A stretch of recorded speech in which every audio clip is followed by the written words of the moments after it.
Esse é um conto de Silva, A Turma da Rua 13, da série Novos Autores. Narração: Marcelo Fávaro. Capítulo 1. Chuva. Chovia forte naquela sexta-feira.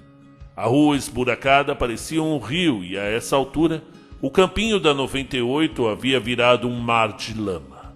De braços cruzados diante da janela, Lucas bufou. Detestava dias chuvosos. Afinal, ficaria enfornado dentro de casa e contrariar sua mãe era pedir uma sova de cinto. Emburrado pela derrota na partida de ontem, seus joelhos ainda ardiam. Lembrança do metido do Diogo e o carrinho criminoso que lhe deu antes de que ele chegasse a chutar para o gol. Com certeza aquele trapaceiro agora se divertia com os jogos do seu Game Boy. Mas ao menos não estava lá para se gabar dos pokémons que capturara. Carlinhos, o baixinho da turma, estava empolgado com os novos quadrinhos do Homem-Aranha que o pai lhe trouxera da banca onde trabalhava. O pidão Dudu, ou Bolinha como chamavam, certamente estava dormindo ou fazendo o que mais gostava, comer. Não podia ver ninguém lanchando que já vinha pedir um teco. Já a Lili provavelmente teria essas coisas chatas de menina para fazer. Lucas não entendia por que ela sempre demorava a chegar durante as brincadeiras. Ela dizia estar se arrumando e que os meninos não entendiam nada de moda. Embora ela sempre terminasse tão suja e suada quanto eles no final do dia. No entanto, para o garoto da Rua 13, não havia muita opção num toró daqueles. Restavam seu álbum de figurinha e cartas, um jogo de botão, bolinhas de gude e um peão de madeira. Não tinha graça nenhuma brincar sozinho. A chuva arruinara um dia inteiro de brincadeiras e a revanche prometida ao Diogo. Lucas ficou tão entediado que acabou pegando alguns jornais velhos. E então foi lendo tirinhas e completando palavras, as palavras cruzadas, até que bateu o olho numa matéria. Falava sobre a reforma do cemitério das boas almas, em que o velho mentiroso do prefeito levou o crédito, mesmo que só fizesse as coisas perto da eleição. Lucas achava um absurdo gastarem tanto dinheiro num cemitério quando a pracinha do bairro tinha mais ferrugem e lixo que um ferro velho. Poxa, eles podiam pelo menos colocar balanços novos e pintar o escorrega. Lucas lamentou, embora já tivesse ouvido histórias sobre o tal cemitério. Escutou sua mãe conversando com a vizinha que o lugar havia sido construído onde antes funcionava um manicômio. O povo dizia que durante a noite as almas dos loucos andavam pelos túmulos, gritando em dor e agonia. Isso é balela. Até parece que gente morta volta. Isso é história para pôr medo em alguém. No caminho até o campo da 98, passavam em frente ao tal cemitério. Um portão de ferro dava acesso para as tumbas. Era um lugar muito quieto. Raras vezes viam o coveiro por aquelas bandas. Lucas nem dava bola. Geralmente vinha discutindo com o Diogo que sempre o ruivo se dizia melhor em alguma coisa. Lili era a guardiã dos lanches. A loirinha os carregava na mochila rosa, sempre armada com um estilingue caso alguém tentasse pegar algo que não era seu. Bolinha apressava os passos e nem olhava para o cemitério. Às vezes até tropeçava e era segurado por Carlinhos, o menino negro que ia à missa com os pais de vez em quando. Era o mais supersticioso e se benzia toda vez. Para a surpresa e alívio de Lucas, após uma manhã enfadonha e cinza, o sol deu o ar da graça na tardinha. Restavam apenas saber qual dos amigos chamaria primeiro para brincar naquela sexta-feira. Aliás, aquela sexta-feira 13. Capítulo 2. O Medroso. Carlinhos! Ô Carlinhos! Chamaram e bateram palma 3 vezes. Lucas coçou a cabeça, sugerindo que talvez ele não estivesse em casa. Ao seu lado, a determinada loirinha de macacão azul encheu os pulmões e berrou: "Ô Carlinhos!" Aquela voz era aguda e inconfundível.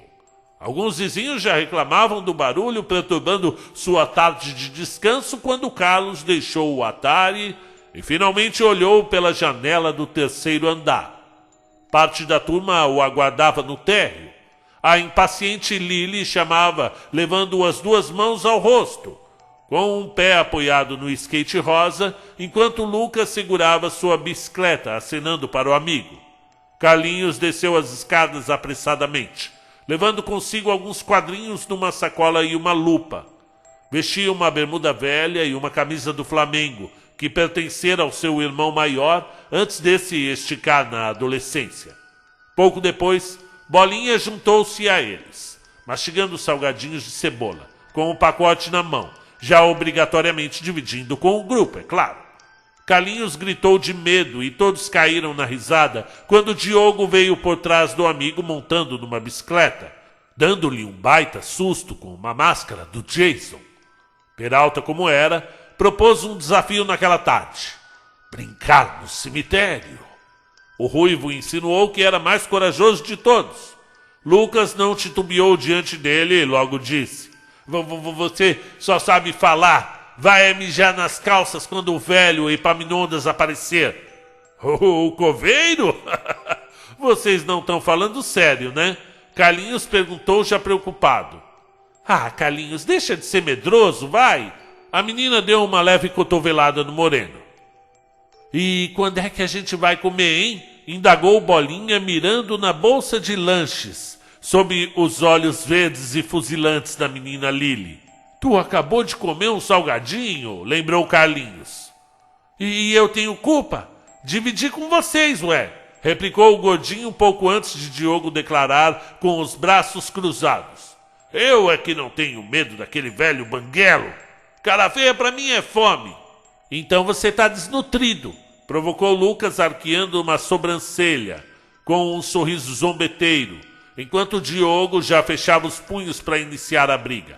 Parem com isso, seus bobões! Interrompeu Lili, se colocando na frente dos dois. Propôs o seguinte: viemos brincar, não para ficar brigando feitos idiotas. O que acham de um pique-esconde no cemitério? O vencedor fica com o pão de queijo da minha mãe. Nesse momento, Bolinha já olhou a brincadeira com mais interesse. Lucas e Diogo se entreolharam em desafio, e Carlinhos levou uma mão à testa. Ai, meu Deus, lá vem! O skate rosa de Lili logo tomava as ruas, e seus cabelos dourados esvoaçando ao vento eram acompanhados de um sorriso eufórico. Logo atrás vinham os meninos com as bikes. Diogo numa preta com Bolinha subindo no bagageiro, e Lucas com o Carlinhos. Para de me agarrar, Bolinha! Segura na bike! Pedaladas e algumas manobras depois, seguiram pela principal até o outro lado do bairro.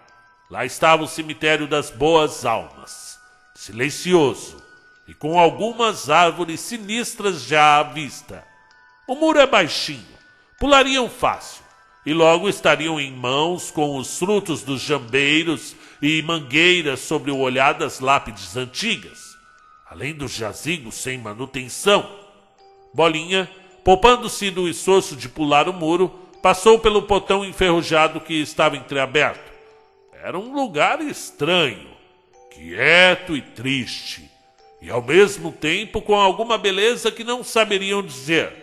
Carlinhos sentiu um arrepio na espinha e benzeu-se antes de entrar. E naquela tarde de agosto, eles sequer podiam imaginar o que os aguardava naquele lugar onde os mortos repousam. Capítulo 3. Diogo. É isso aí, sou eu! Diogo comemorou erguendo o punho fechado logo depois que as mãos se rebelaram naquele círculo. Como de costume, a decisão democrática de quem seria o pega era decidido na pedra, papel e tesoura, embora o Bolinha ainda insistisse que havia o lagarto e o Spock.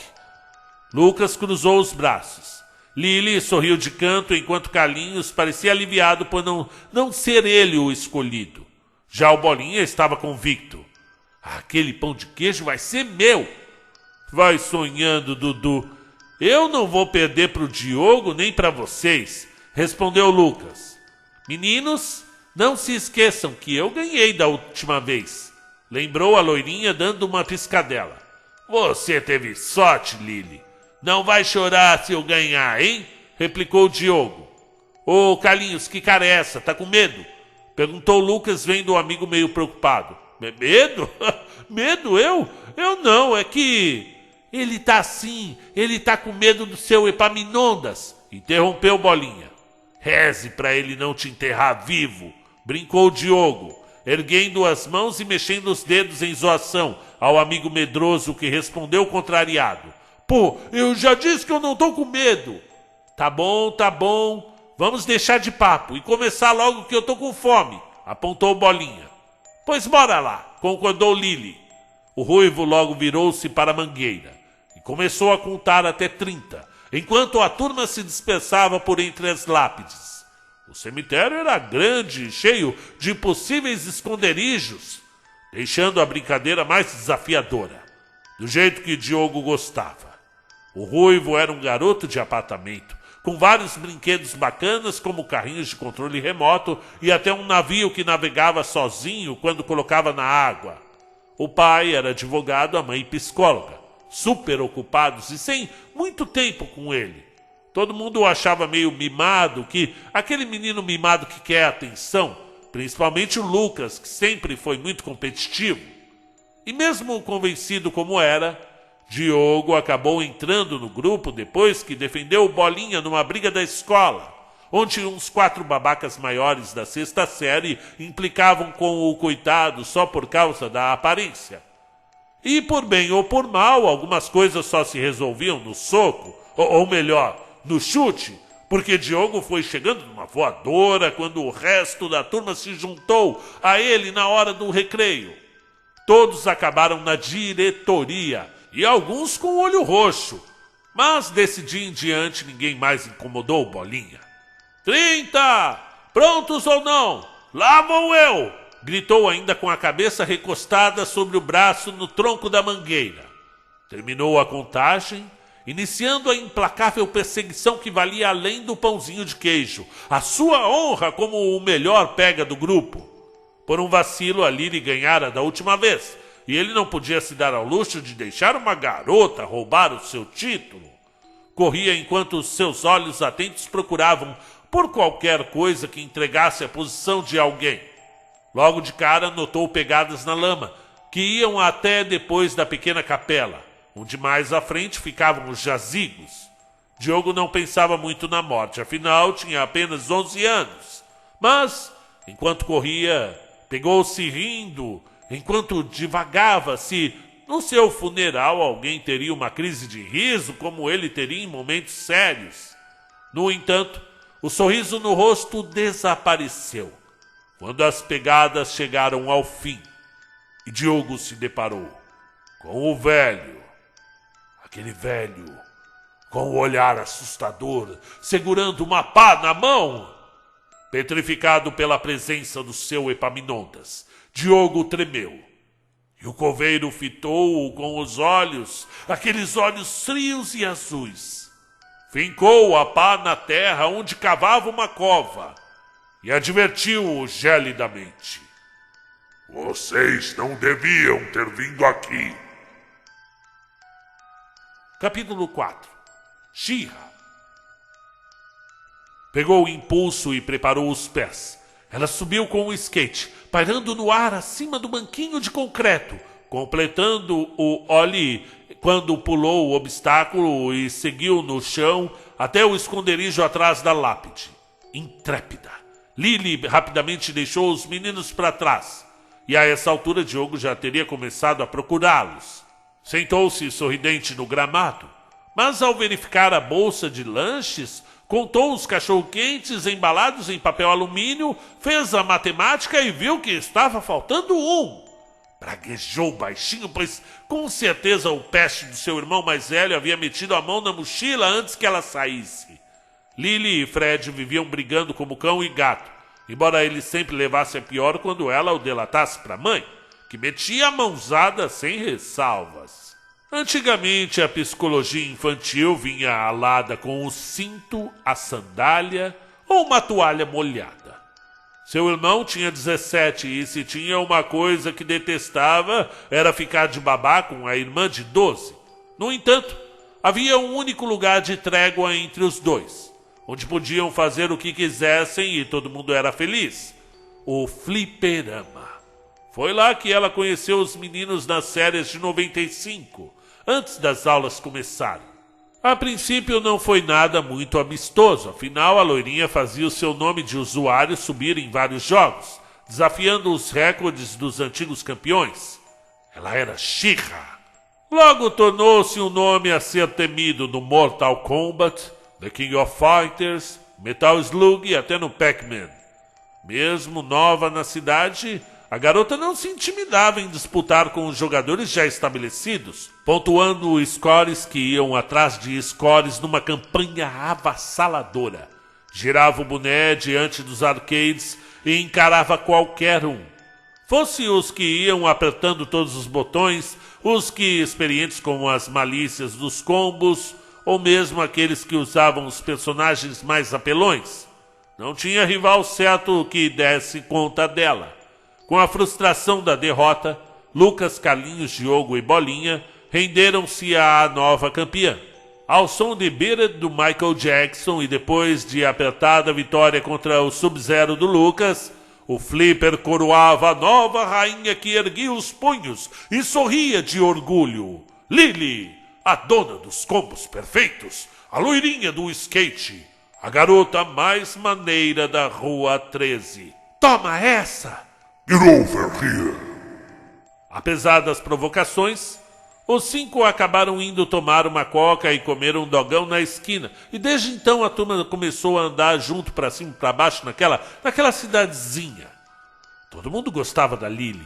Até mesmo as meninas que torciam o nariz para ela na escola admitiam que tinham inveja de toda aquela personalidade.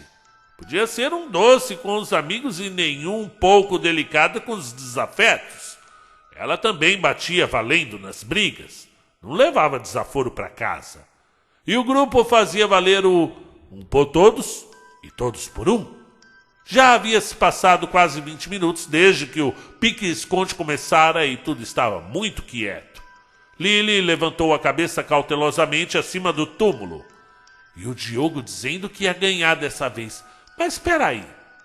E se essa for a estratégia dele para pegar todo mundo? Ponderou levando uma mão ao queixo, já pensando nas outras rotas para chegar até a mangueira e ganhar o jogo. Lily! Bolinha berrou procurando por ela, tirando-a dos devaneios. Talvez ele já tivesse sido pego e estava ajudando o Diogo a alcançar os outros. Como se eu fosse cair nessa. Menina! Cadê tu, pelo amor de Deus? Aparece, por favor! Suplicou Carlinhos. Ainda abaixada, retrucou para si mesma. Esses mal perdedores acham mesmo que... É sério, Lisandra! Lucas também a interrompeu, ao advertir com o seu nome de verdade. Então ela percebeu. Deu algo de errado. Algo de muito errado. O menino parecia realmente assustado com algo e então finalmente revelou, pouco depois dela se levantar de seu esconderijo, com os olhos arregalados ao ouvir: O Diogo! Ele sumiu! Fim do conto. Muito bem, sejam bem-vindos aqui. Meu nome é Marcelo Fávaro e eu tô aqui com o e-mail do Silva Writer, que... Boa noite, Marcelo, espero que sim. Rapaz, a sua história funerária do rock me inspirou a fazer algo que remeta aos anos 80 e 90, então comecei a escrever um pouco. Sei que está bastante ocupado, mas gostaria que soubesse que seu trabalho tem me ajudado muito numa pegada mais leve e entre a infância... Deixo alguns capítulos que escrevi. Não é nada muito elaborado, mas eu estou gostando de me aventurar na escrita. Aí eu acho que eu respondi para ele. Eu te chamo de Silva mesmo. Pô, legal, né? Que quero ler sim. Seria uma honra. Ele respondeu. Tem muita gente boa entre os inscritos. Sim, olha quantos escritores tem agora nessa comunidade que vai chegando aos 40 mil inscritos. Vamos ver, até o final do ano, quem sabe a gente consegue chegar aos 50 mil inscritos, seria ótimo, né?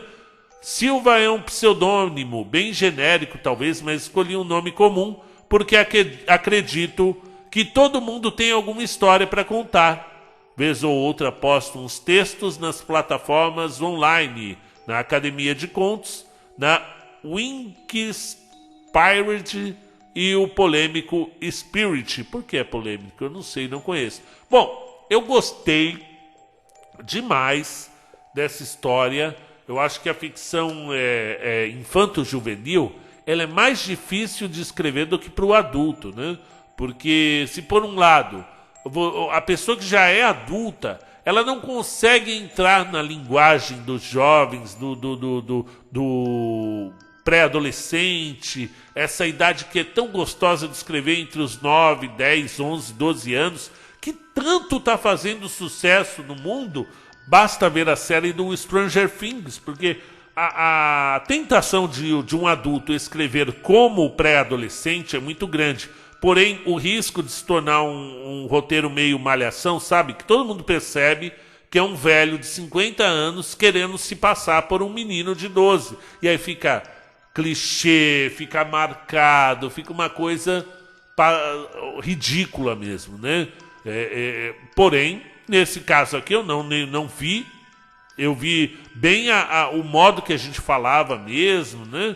E eu vivi minha infância nos anos 80 e 90 e eu morava num prédio de habitação comum, né? Como chamam de Coab, né? E a gente descia também, ficava muito pé da vida quando chovia. A gente acabava brincando na própria escada do prédio mesmo quando chovia, né?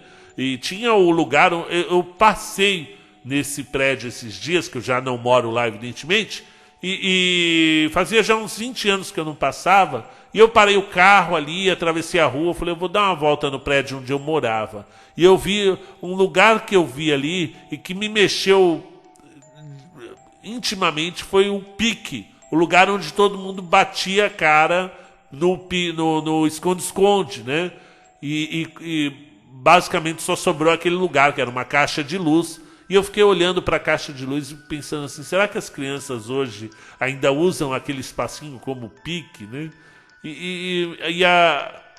O lúdico, as lembranças da infância, ali eu vi todos os meus amiguinhos, só observando ali do lado de fora do prédio, né, olhando pela grade, e me deu um sentimento muito nostálgico, e eu gostei muito de ter lido, gostei muito da Lily, vi realmente a inspiração da Nicole, né, que é a Fire Hair dos fliperamas, e achei uma homenagem muito bonita, né? Você falou da inspiração da funerária do rock, e eu gostaria de ver outros episódios desse seu Turma da Rua 13, que eu achei muito interessante. E gostei do Diogo, gostei do Lucas, do Bolinha e o Carlinhos também. Eu acho até que eu vou passar, indicar esse texto aqui, que é muito a série Vagalume, Pedro Bandeira, Ricardo Azevedo, mais Pedro Bandeira. Gostei muito, viu, menino? Você tem um jeito para escrever, viu? Vou passar para alguns professores que dão aula no Fundamental, para eles trabalharem no seu áudio, a sua história na sala de aula, quem sabe, né? Quem sabe daqui a uns anos, ou poucos anos, eu veja um livro do Silva como um escritor infanto-juvenil de sucesso aí. Ó, aqui você já tem sucesso. Um abraço.